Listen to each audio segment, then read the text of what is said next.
I think as journalism funders, as many of you are, we divide journalism into a lot of different categories. And documentary film is, at its core, really investigative reporting. Films committed to uncovering deep-rooted issues, protecting the public, and to have a social impact. And I have these two amazing leaders who really excel in the art of documentary storytelling today. And we're going to be having conversation regarding one particular film. Raney Aronson, editor-in-chief and executive producer at FRONTLINE, and Maria Hinojosa, founder Futuro Media and executive producer of Latino USA. And we're going to be focusing on the film that they worked on collaboratively after Uvalde, which is really a deeply researched and beautifully produced film about the aftermath of a very traumatic incident and really the rise of a young democracy advocate. And Maria is going to introduce a clip. So it's great to be here with all of you and with Raney and Emily. So when Uvalde happened, I knew that there was a story to be told. Raney understood that there was a story to be told, but we didn't exactly think that we would find ourselves with a little girl who is a survivor of Uvalde. Her name is Caitlin Gonzalez, and we were very aware of being very respectful of the families who had lost their kids in this horror. Caitlin is a survivor, and we felt that there was a particular story that she had to tell. I will say that in my over 30 years of being in the business, the interview with Caitlin, which we're about to see a part of, is among the top 3 most challenging interviews I've ever had to do in my life. And she's, at that point, was 10. But we made it through, and we'll talk a little bit more about her, but this is a very particular moment that shows that there is another story to Uvalde also, which is the story of actually organizing and taking on the issue of gun violence in their town. So this is Caitlin Gonzalez.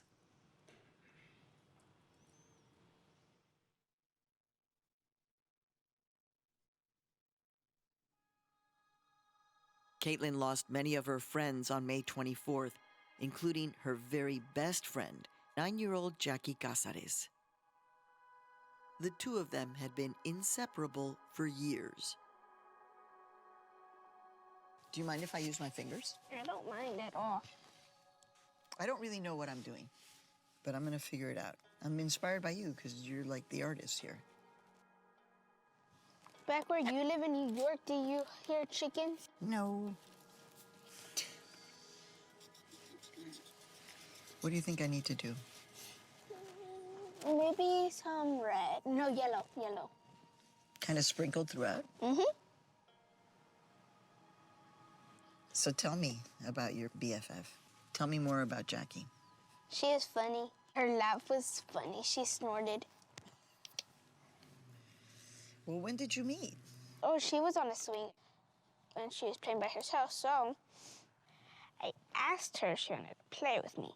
And she said yes, and then we kept talking, and yeah. Do you talk to Caitlin about that day? I try not to bring it up, but there's just a part of her that has become obsessed in wanting to understand what happened, why they didn't go in when they had the chance. That's a very profound obsession for a 10-year-old to have. Yeah. You know, the one place where she was supposed to have been safe and she wasn't.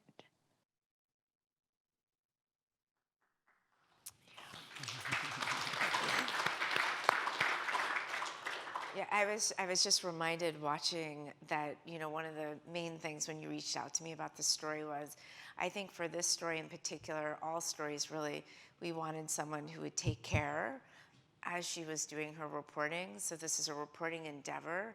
it's an accountability endeavor, but the way that you went there and talked with the families and the children was really extraordinary. And we saw that through and through. Just so for context, so we had set up, Frontline, we had 2 cameras, we et cetera, and we had set up to interview Caitlin in her bedroom. And she was not having it. She was not answering my questions. And then it got worse. She started throwing things at me.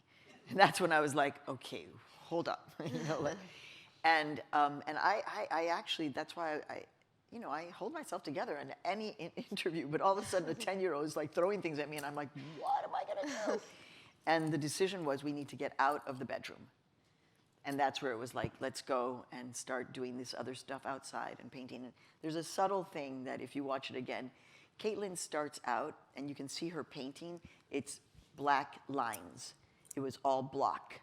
And I am not a painter, I'm married to one, so I'm just using my fingers. And she was like, ooh, what's that? And then as you see, then she's using her fingers to paint and she relaxed. And this was the beginning of it's hard, because she's a subject of a documentary, but I feel a profound friendship with this little girl.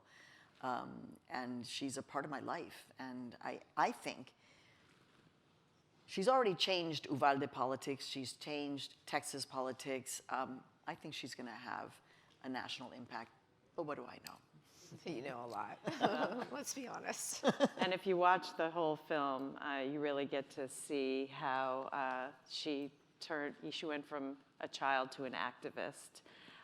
It's really quite an extraordinary story. And, we're talking about documentaries here and, to have the through line of an individual, a person who you're following through a story while you're also talking about gun rights and legislation. And it really is a way for people to personalize, to get the human aspect of things incidents that happen, laws that affect us. And I know there were a lot of challenging interviews in this piece, Maria. What's kind of unique about this documentary is it was a real collaboration. It was a partnership between Futuro Media, Frontline, and the Texas Tribune. So I was wondering if you guys could talk a little bit about how that came together and how it worked out. So when the massacre in Uvalde happened, Latino USA, which has been on the air for 30 years, turned in 1 week. We did a kind of instant documentary, and that's when I heard this piece of news, which is that in Uvalde in 1970, there were student walkouts. One of the longest student walkouts in American history was in Uvalde in the year 1970. And why? Because they would paddle you with a wet ruler if you spoke Spanish at Robb Elementary or in the high school. And so I immediately was like, wow, Uvalde, this is it's not only a Latino kid who took out kids who looked just like him in his own school. There's this other element about Uvalde activism. And that's when I was like, what am I going to do? It's got to be a Frontline. It literally just became into my head, and I got in touch with you pretty quickly. I mean, maybe a month. She texted me that. She said, did you know the history of Uvalde? And I was like, what part of the history? And we didn't know about the protest history. And actually, some of the scenes in the film are these cross-generational scenes with Caitlin, with the former activists, and it's like a passing of a baton almost in that moment. The thing about Maria, just the magical part is that she's in there too. So it felt all of a piece. And I mean, she was enthusiastically texting me, we have to do this. It's hard to say no to Maria. But it was also the right story for us to do. And we were waiting for how we should tell that story, having done a lot on gun rights. And we were just looking for how we might tell it that would be additive, honestly, to the space, and not just part of the run-of-the-mill news, and that's really what we came up with. And the Tribune just happened because the Tribune, we're partners with them, and they were the recipients of a big leak of materials that were just the day of materials, but then also the FBI interviews with the agents, with the police that were on the scene, and that was all leaked to them. So we immediately thought that that could be part of the documentary as well, and they came on board right away. They were great. It was, collaborations can be a challenge frankly, they can be really, really hard. This one wasn't hard. This one wasn't hard. I mean, it was like everybody just knew what we had to do, and we had a mission, and it was changing very quickly. Yeah. I mean, we shot the front line, we filmed it starting at the end of January, and we turned it by May 24th. It was a ridiculously quick turnaround. And so, I don't know, there was just a lot of respect going into it, and just like, we need to do this and do it together. And yeah, there were no problems in terms of the collaboration. It was kind of So you all, because you're all nonprofit organizations, Right. you have different funding streams, and True. how did that work? Well, I mean, that was one of the best parts about it, and why we collaborate a lot, is that we came in with the production dollars, so we could say to Maria, we can fund the filming, right? And then you all came with Maria, first of all, right? But also your team was amazing. We paid for the director and producer, but her team at Futuro was just incredible. Researchers, they looked at our rushes, they looked at the film cuts. We got notes from people throughout your whole organization. Yeah. Penny Lay was a huge help. Penny Lay Ramirez is the executive producer of my Futuro Investigates unit. And, well, Raney had heard about her when she was at Columbia. She was a senior investigative correspondent for Univision based in Mexico, and then was getting her master's in business reporting at Columbia. And Penny said, you have to meet Penny Lay. So she's Cuban. That's why her name is Penny Lay. So it's not Penny Lane, like the Beatles. But it's inspired by the Beatles. So she's Cuban, so it's not Penny Lane, it's Penny Lay. And Raney was just like, this is somebody who you need to meet. And we met, and Penny has been an essential part of our reporting team. But it was she's amazing. Yeah, really collaborative, and a lot of mutual respect and trust, I think, is important for this kind of collaboration. With the Tribune, you know, we did have to broker access to their materials. That's always one of the harder things to do with other news organizations, is they want to collaborate, but how much are they really going to show us? But we were able, with Maria and the team, to really identify what we were most interested in. So they did a ton of reporting, as you all probably know, over the last year. And so we really looked at specific questions that we were asking in the film. So that helped them collaborate with us, I think. They also gave us notes on the film. So somebody in my position is looking at notes coming from everyone, and you still want to maintain the integrity of the film. So that's where Maria and I fortunately agreed in most cases on the notes, so we were able to navigate that together. Well, it's wonderful to hear when something like this works out in It's that way, fortunate. because I think, you know, our downfall in philanthropy is that we like to put everything in these discrete verticals. We do this, we don't do that. We have, I mean, and the idea that the being able to hear and learn this story on multiple platforms, to read it in the Texas Tribune, to watch it on Frontline, to hear the podcast that you produced, Maria, with like an even more in-depth story. And so I'd love for you to sort of use this as an example of how we can kind of bust out of those, you know, this very discrete criteria that foundations often will say, no, we can't fund you because we don't do that. Or, and I love the fact that this was done on this multi-platform. Yeah, I'll just say quickly, you know, one of the things about Frontline and Futuro and the Texas Tribune is that we all believe that access to our journalism is the key in terms of having, you know, Frontline's in front of all paywalls, and that makes a huge difference for us. So we're mostly a streamer now.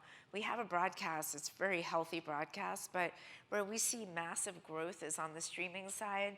That's on YouTube, that's on our website, that's on all of the apps that we're distributed on, but we're free. The other thing that we see, because this film had huge resonance across partisan divide, which I have a particular interest in, which is that how can we reach people across the partisan divides? And Frontline still reaches people, you'd be surprised, in all corners of our political divide right now. And it's about 30-30-30 for our audience. And we saw people admired Maria's work, people who believed in gun rights, people who were completely against it. They thought we gave them a fair shake, and she did that. She was the one who went and did that. Thank you. And the response was really something. So the reason why Raney is saying that is because there was this one interview that we did with a representative of Gun Owners of America. And it was a challenge. It was a real challenge because the only solution that he had to offer was to arm teachers with AK-47s, assault rifles. And he was saying this within steps of families who had lost their kids. So it was just a very dramatic moment. And it's those moments when you, as a journalist, it's like, this is what it's about, right? Is talking to somebody and trying to understand this perspective, as difficult as it may be for me to connect with. I want to tell two quick stories about the film. One of them is that Dolores Huerta, because recently we were in the Dolores Huerta room right here, and Dolores Huerta, I interviewed her last week. We're doing a big Latino USA profile, and she said, I loved your Uvalde film. I want to take the film and use it as a summer, kind of like the Freedom Summer for Texas. A film about a massacre, because it has this element of passing the torch onto the next generation and understanding that Uvalde actually is essential in American history in terms of understanding the Chicano movement in the United States. So there's like, a very personal connection when Dolores Huerta is saying, I want to use this film as a training. But I love the fact that you brought up the Latino USA documentary about Uvalde, which was a partner with this, and very different. We focused a lot on Caitlin in that documentary. And the reason why you do this kind of emotional work is, and I'm just going to tell you what happened. I don't know what floor we're on. Are we on B or A? Whatever. Wherever it was when we were The basement. eating. Okay, when we were eating.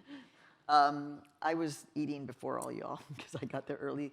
And one of the servers came up to me and said, I've been following your work since the 1990s. Wow. And you have changed my life. And it's because of you that I became a writer. And I love you and thank you for everything. And she's crying in my arms here, working as a server at the Ford Foundation. And that's why we do this work, right? Because there are people who are watching. Do we have them on, are we polling them? Are we hearing? But we know. And that kind of the emotional connection, and Raney and I talk about this a lot, right? Because I'm a lot of emotion and Raney is a lot about the investigative, right? But you put those two things together and you deliver work that is memorable, that I love the fact that it was watched by people on all sides of the debate and they said, you did it, I felt represented. And so that's great, but the emotional connection, the hugs and the crying, what can I tell you? I'm a sucker for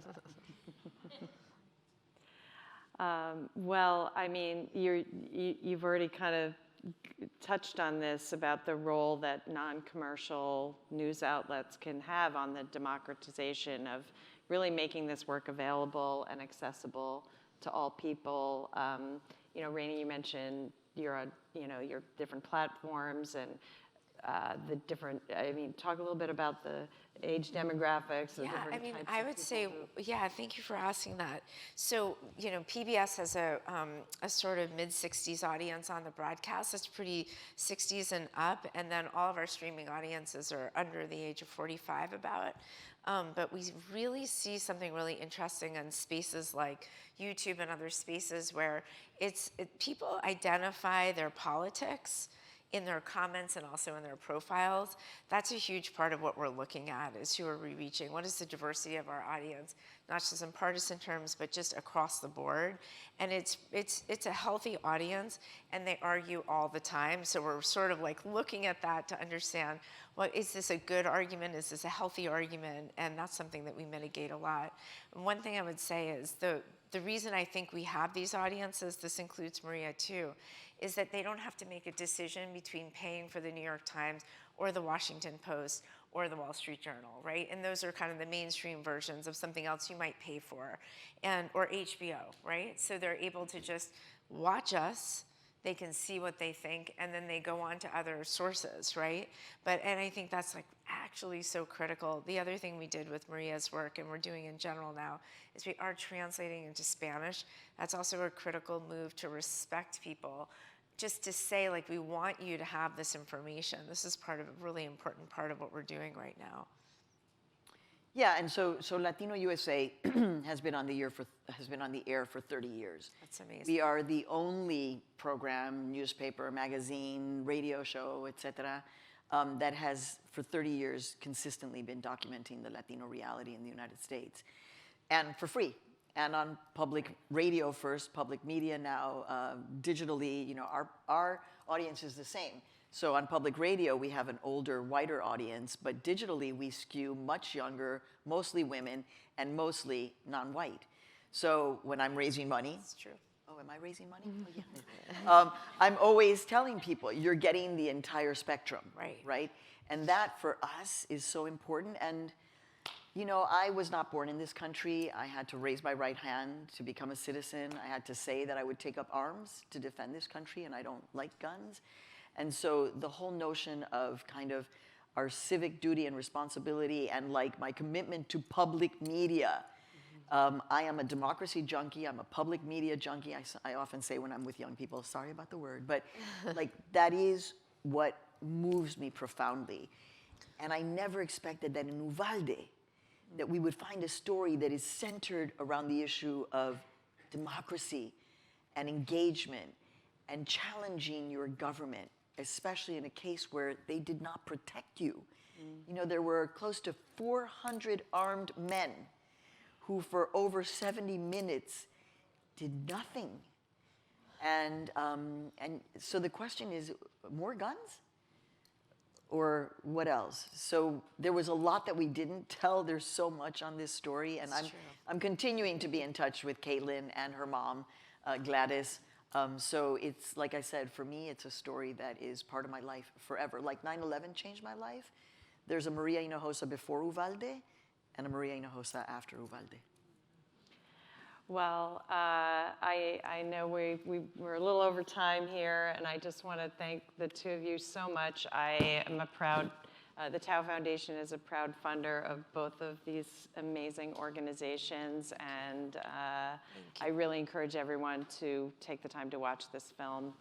Thank you. And listen to the podcast. And listen to the podcast.